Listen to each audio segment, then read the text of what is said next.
नमस्कार द्राक्ष बागायतदार मित्रांनो, आज आपण जो व्हिडिओ करतो हा video Swami Samarth agree consultancy आणि स्वामी समर्थ कृषी उद्योग या फर्मच्या सभासद शेतकऱ्यांच्यासाठी आहे। मित्रांनो, आता आपण हा जो व्हिडिओ करतो हा व्हिडिओ या कंडिशनमध्ये म्हणजे वाढलेल्या थंडीच्या काळामध्ये आणि द्राक्ष बागांच्या स्टेजेस समजून आपण कोणत्या पद्धतीने काम करायला पाहिजे या संदर्भातला आहे। तर मित्रांनो, मला आशा आहे की हा व्हिडिओ तुम्ही शेवटपर्यंत पाहाल। तर आता द्राक्ष पिकाच्या जर स्टेजेस बघितल्यात तर साधारणपणे आता छाटणी ही पूर्णपणे झालेली आहे सगळीकडे आणि द्राक्ष बेल्टमध्ये सगळ्याच भागात आपल्याला यावर्षी द्राक्ष घडांची संख्या ही कमी मिळत आहे। खूप कमी एरियामध्ये किंवा एखाद्या गावामध्ये तुम्हाला चांगल्या पद्धतीचा माल असलेले शेतकरी भेटतील, अन्यथा सगळीकडेच यावर्षी द्राक्ष घडांची संख्या ही कमी आहे। द्राक्ष घडांची असलेली कमी संख्या, त्यानंतर आपल्याकडे सतत पडलेला पाऊस, आजही पडत असलेलं बोध आणि वाढलेली थंडी या सगळ्या समस्यांचा द्राक्षवेलीवर होणारा परिणाम आणि यामध्ये आपण करायचं नियोजन याच विषयावर आपण मित्रांनो आजचा व्हिडिओ करतोय।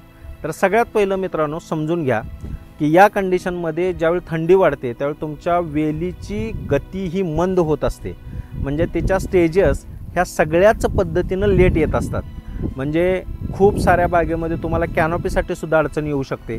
त्याच्या पुढं प्रीब्लूमचं जे डीप घेतो किंवा प्रीब्लूमचं आपण जे जीएच्या फवारणी घेतो याच्यामध्ये घडाला पाहिजे तशी लांबी मिळणार नाही, हे सुद्धा थंडीमुळे घडू शकतं। याच्याशिवाय पानांचा पाहिजे तसा आकार मिळणार नाही। याच्याशिवाय फ्लावरिंगच्या ज्या स्टेजेस आहेत यासुद्धा लेट येतात आणि त्याच्या पुढं मग मण्यांची साईज तुम्हाला पाहिजे तशी मिळत नाही किंवा त्यांची जाडी पाहिजे तशी मिळत नाही। मग हे सगळं घडत असताना याला एकमेव कारण आहे थंडी। आणि ज्यावेळी थंडी वाढेल मातीमध्ये, ज्यावेळी मातीचं तापमान हे 16 अंश सेल्सिअसच्या खाली जाईल त्यावेळी मुळीची कार्यक्षमता ही 25 ते 30% कमी होते। मग अशा वेळी आपली जबाबदारी वाढते की आपण आपली मुळी हे सतत कार्यरत ठेवण्यासाठी काम करायला पाहिजे, आपल्या मातीचं तापमान हे कंट्रोलमध्ये ठेवण्यासाठी काम करायला पाहिजे आणि त्या दृष्टीनं मग आपण आपल्या फवारणीचं किंवा खताचं याचं नियोजन करायला पाहिजे। मग या काळात ज्यावेळी थंडी वाढते किंवा सकाळची बोध पडते अशा वेळी आपल्याकडं डावणी सारख्या रोगाचा प्रादुर्भाव होण्याची शक्यता आहे, पावडरी म्हणजे भुरीचा प्रादुर्भाव होण्याची शक्यता आहे। याच्याशिवाय जे प्लॉट फ्लावरिंगच्या स्टेजेसमध्ये आहेत याच्यामध्ये मनीगळ आणि घडकूज ही समस्या मोठ्या प्रमाणावर येण्याची शक्यता आहे। आणि याच्याशिवाय आपल्याकडं थ्रिप्सचं इन्फेक्शन होऊ शकतं, वुडद्याची समस्या तर आपल्याकडं आहेच आणि त्याच्याशिवाय आता या पुढच्या काळामध्ये आपल्याला सगळ्यात जास्त लक्ष द्यावं लागणारी जी कीड आहे ती म्हणजे मिलीबग। मग या सगळ्यासाठी आपण कोणत्या पद्धतीनं आपल्याकडं प्लॅन असायला पाहिजे हे आपण आता आपल्या पुढच्या व्हिडिओमध्ये समजून घेऊया। तर सगळ्यात पहिलं मित्रांनो, ज्यावेळी तुम्हाला तुमची द्राक्षवेल मंद झाली असं वाटतं, मग ते कोणत्याही कारणानं असेल, साधारण आता आपल्याकडे वाढलेल्या थंडीमुळं समजून जा की आपल्या द्राक्षवेलीची क्रिया मंद झाली। या मंद होण्यासाठी, या द्राक्षवेलीची क्रिया मंद होण्यासाठी सगळ्यात मोठी कोणती गोष्ट घडत असेल तर ती आहे की तुमच्या मुळीची कार्यक्षमता ही 25 ते 30% कमी होते, ज्यामुळं तुमच्या द्राक्षवेलीची जी गती आहे ती मंद होते। मग यासाठी आपण सगळ्यात पहिलं आपल्या मुळीची ॲक्टिव्हिटी म्हणजे मुळी जागृत असणं, मुळी काम करत असणं हे आपल्यासाठी खूप गरजेचं आहे। मग अशी कोणती गोष्ट आपल्याला करायला पाहिजे जेणेकरून आपली मुळी सतत कार्यरत राहील? तर यासाठी सगळ्यात महत्त्वाचं मित्रांनो, पाणी हे तुम्ही आठवड्यातनं 2 वेळा म्हणजे 4 दिवसाच्या गॅपनं पाणी द्यायला पाहिजे। पाणी दिल्यानं तुमच्या मातीचं तापमान थोडं वाढण्यासाठी मदत होते। त्याशिवाय तुम्ही जे पाणी देताय ह्या पाण्याच्या बरोबर तुम्ही ह्युमिक ॲसिड असेल, ॲमिनो ॲसिड असेल, फुल्विक ॲसिड असेल याचा उपयोग करायला पाहिजे। याचबरोबर ट्रायको, सुडो, बॅसिलस, ॲम्पिलोमायसिस या जैविक बुरशीनाशकांचा उपयोग करायला पाहिजे। आणि सगळ्यात महत्त्वाचं मित्रांनो, तुम्ही फॉस्फरस अपटेक बॅक्टेरिया असेल, पोटॅश अपटेक बॅक्टेरिया असेल या जीवाणू खतांचा सुद्धा या काळामध्ये जास्तीत जास्त उपयोग करायला पाहिजे, जेणेकरून तुमची कार्यक्षमता कमी झालेली मुळी ही सतत कार्यमग्न राहील आणि त्यामुळं तुम्ही करत असलेल्या कामाचा तुम्हाला चांगला परिणाम मिळून तुमच्या मुळीची कार्यक्षमता जी कमी होत आहे ती कमी होण्यापासून थोडीशी ती वाचेल किंवा तिची कार्यक्षमता इतर बागायतदारांच्यापेक्षा कमी प्रमाणात कमी होईल आणि याचा परिणाम तुम्हाला तुमच्या द्राक्षवेलीवर दिसेल. मग या काळामध्ये आपण वर पानावर फवारणी घेत असताना कॅनोपी मॅनेजमेंट सगळ्यात महत्त्वाची मित्रांनो. कारण या काळामध्ये जर थंडी वाढली तर तुमचा शेंडा अचानक बंद पडण्याची शक्यता आहे आणि बंद पडलेला शेंडा पुढं चालू करण्यासाठी खूप कष्ट घ्यावे लागतात आणि हे कष्ट घेतल्यानंतर सुद्धा तो शेंडा चालू होईल याची गॅरंटी नाही.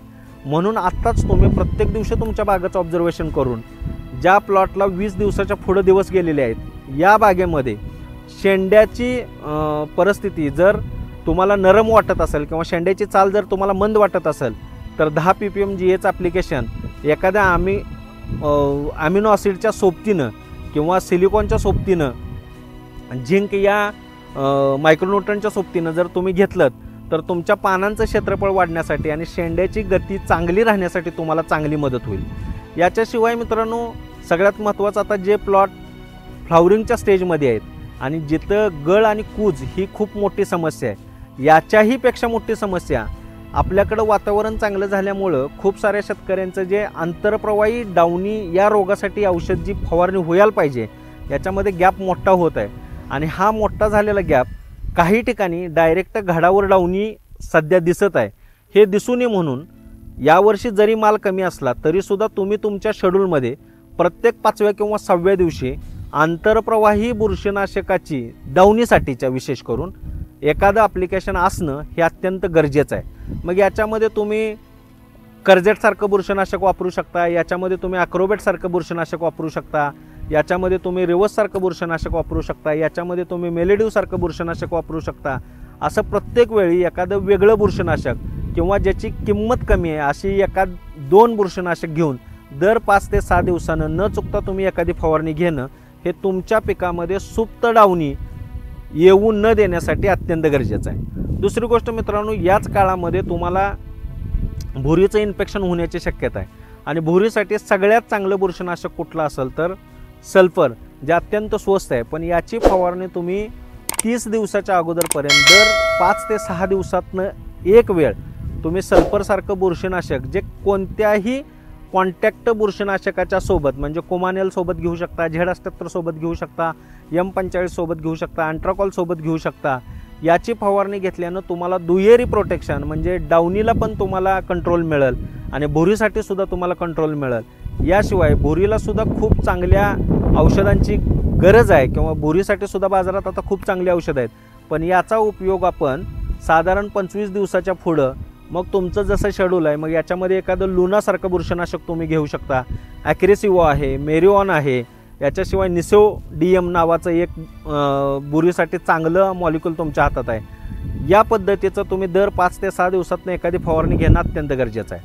आता यानंतर सगळ्यात महत्त्वाचा विषय जो राहतो तो मित्रांनो, आपल्याकडं आता फ्लावरिंगच्या स्टेजमध्ये जे थ्रिप्स या किडीचा प्रादुर्भाव झाला तर पुढं जाऊन तुम्हाला या थ्रिप्समुळं तुमच्या क्वालिटीवर परिणाम होतो आणि तुमच्या दरावर परिणाम होतो.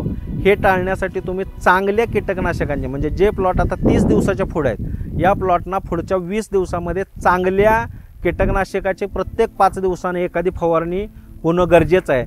मग याच्यामध्ये खूप चांगल्या पद्धतीनं तुम्ही डेलिगेट असेल, स्पिंटॉर असेल, त्यालाच दुसरं एक ट्रेसर असेल किंवा खूप सारी अशी औषधं आहेत ज्याचा तुम्ही उपयोग दर 5 दिवसानं करत गेलात तर तुम्हाला थ्रिप्ससाठी चांगला कंट्रोल मिळेल. आणि ह्या थ्रिप्सच्याच औषधामध्ये काही औषधं अशी आहेत जसं BSFचं एक्सपोनस आहे जे थ्रिप्सला पण खूप चांगलं काम करतं आणि उडद्या या किडीसाठी सुद्धा खूप चांगल्या प्रमाणावर काम करतं. खूप सारे प्लॉट फ्लावरिंगला गेल्यानंतर उडद्या या किडीचा प्रादुर्भाव कमी होतो, पण काही भागामध्ये अजूनही उडद्या ही कीड दिसते.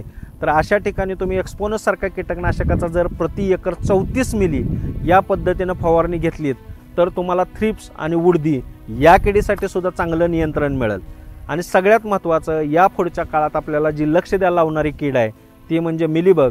मिलीबगसाठी हा काळ खूप महत्त्वाचा आहे आणि तिच्या वाढीसाठी खूप पोषक वातावरण आहे मित्रांनो.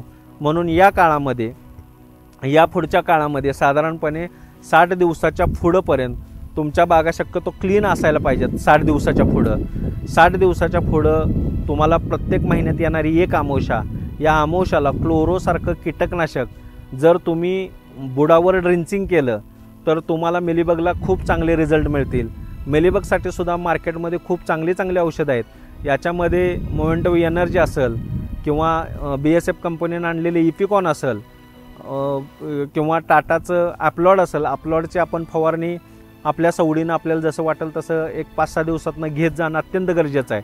आता या सगळ्या गोष्टीचा विचार केला आणि या सगळ्या गोष्टी जर तुम्ही तुमच्या शेड्यूलमध्ये व्यवस्थित बसवल्या तर तुम्हाला तुमचं डाउनी असेल, बुरी असेल, थ्रिप्स असेल, उडदे असेल आणि मिलीबग असेल, रोग आणि किडीचं संपूर्णपणे चांगल्या पद्धतीनं कव्हरेज करता येतं किंवा चांगल्या पद्धतीनं तुम्हाला त्याच्यावर कंट्रोल मिळवता येतो।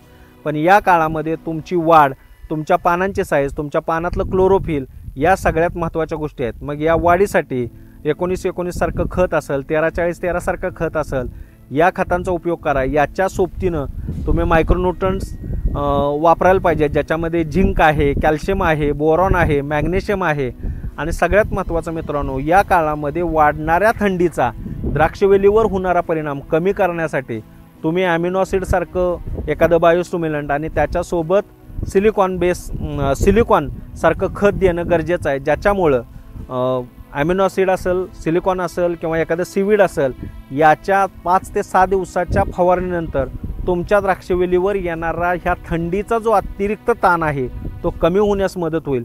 तर मित्रांनो, या पद्धतीनं तुम्हाला तुमच्या द्राक्ष पिकामध्ये पुढच्या 10 ते 15 दिवसाचं व्यवस्थापन करायचं आहे। मग याच्यामध्ये तुमचे 1 ते 2 स्प्रे डाउनीसाठी होतील, एखाद दुसरा स्प्रे तुमचा बोरीसाठी होईल, 1 ते 2 स्प्रे तुमचं साधारणपणे पानांच्या आरोग्यासाठी किंवा शेंड्याच्या वाढीसाठी होतील। आणि सगळ्यात महत्त्वाचं जी गळकूज आहे, ह्या गळकुजीला आपण आपल्या पहिल्या 2 व्हिडिओमध्ये सांगितलं त्या पद्धतीनं एक मॅक्स सेट नावाचा प्रोडक्ट आहे, याच्यासोबत तुम्ही पोटॅशियम शोनाइट आणि अमोनियम मॉलिब्डेटची फवारणी घेऊ शकता। आणि दुसरं सेट मॅक्स आणि MG फ्लॉवरिंग म्हणून आहे, याची फवारणी जर घेतली तर तुमच्या बागेमध्ये गळ आणि कूज ही कमी प्रमाणात होईल। पण ज्या भागामध्ये मित्रांनो अजूनही सकाळच्या वेळी पानावर जास्त धुकं किंवा दव राहतं, अशा ठिकाणी तुम्ही फंगोसारख्या जैविक बुरशीनाशकाचा, ज्याच्यामध्ये ट्रायको, सुडो, बॅसिलस आणि ॲम्पिलो हे एकत्र मिळणारे जैविक बुरशींचा उपयोग करणं हे कुजीसाठी आणि ते जे क्लायमेट आहे, तुमची जी पानं सतत ओली राहिल्यामुळं, तुमचा घड सतत ओला राहिल्यामुळं तुमच्या घडावर येणारा दावणी असेल किंवा पाकळीवर येणारा दावणी असेल किंवा पानावर येणारा दावणी असेल, ह्या ओलीत जर तुम्ही या जैविक बुरशीनाशकाचा उपयोग केलात तर तुम्हाला ह्या डावणीपासून सुद्धा चांगल्या पद्धतीचं नियंत्रण मिळेल। तर मित्रांनो, अशाच पद्धतीचे माहितीपूर्ण व्हिडिओ बघण्यासाठी आमच्या चॅनलला सबस्क्राईब करा। माझा हा प्रयत्न जर आवडला तर माझा चॅनल जास्तीत जास्त लोकांच्याकडे शेअर करा। माझे व्हिडिओ कुठून बघत आहात हे मला कमेंट करा। द्राक्ष पिकामध्ये तुम्हाला कोणत्या पद्धतीच्या समस्या येत आहेत किंवा तुमच्या भागात यावर्षी द्राक्षाची परिस्थिती काय आहे हे मला कमेंट करून सांगा। आणि सगळ्यात महत्त्वाचं मित्रांनो, जास्तीत जास्त लोकांना हा चॅनल सबस्क्राईब करायला सांगा। धन्यवाद मित्रांनो।